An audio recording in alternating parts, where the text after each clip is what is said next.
Let's talk about anti-Zionism and why it's a form of anti-Semitism. I'm not saying anti-Zionism can cross over into anti-Semitism, or that it's often expressed in anti-Semitic language, which it is. I'm saying anti-Zionism is inherently, essentially, necessarily anti-Semitic. In fact, it's the most powerful mutation of that ancient virus today. Let's recap. Zionism is the belief that the Jewish people have the right to self-determination in the land of Israel. At minimum, and I'm being generous, it's the case that the state of Israel has the right to continue to exist.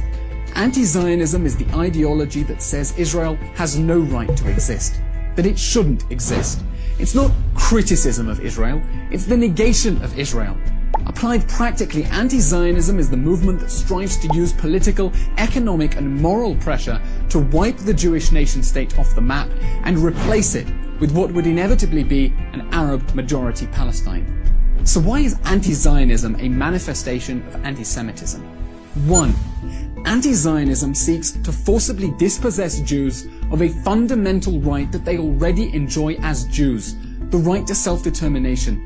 Anti-Zionism doesn't say that nation-states shouldn't exist, it says the Jewish nation-state shouldn't exist. But Israel isn't an abstract idea, it's a real place. It's the place where Jews from around the world have resurrected their ancient Hebrew language and rejuvenated their historic, indigenous culture. Anti-Zionism says Jews alone should be stripped of their internationally recognized right to a space where their distinctive culture can flourish. That's anti-Semitism. 2. Anti-Zionism necessarily fails to treat Jews as political equals.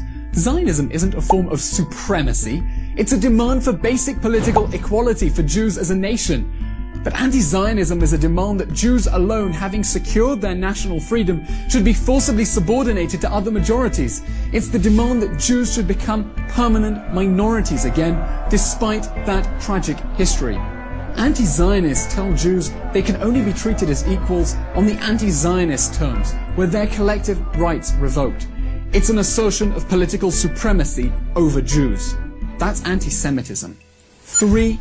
Anti-Zionism exposes Jews to dangers for which the anti-Zionists have no answer. For millennia, the Jews have faced persecution. In the 20th century, fascist, communist and Arab regimes around the world turned on their Jews, while liberal democracies denied them safe haven. Most Jews realized that the best or only way to survive was to take responsibility for their own fate, to build their own democratic state. That's Zionism. It brought Jews to their ancient homeland from countries in which they weren't wanted.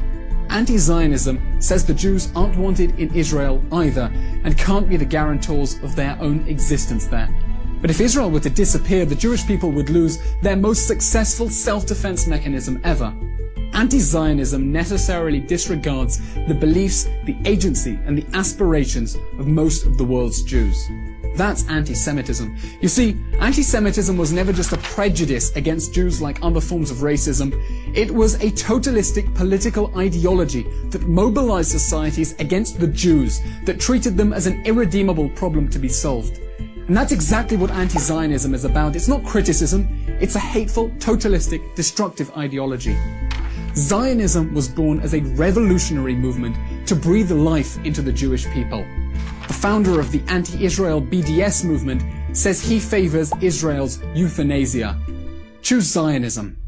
Choose life.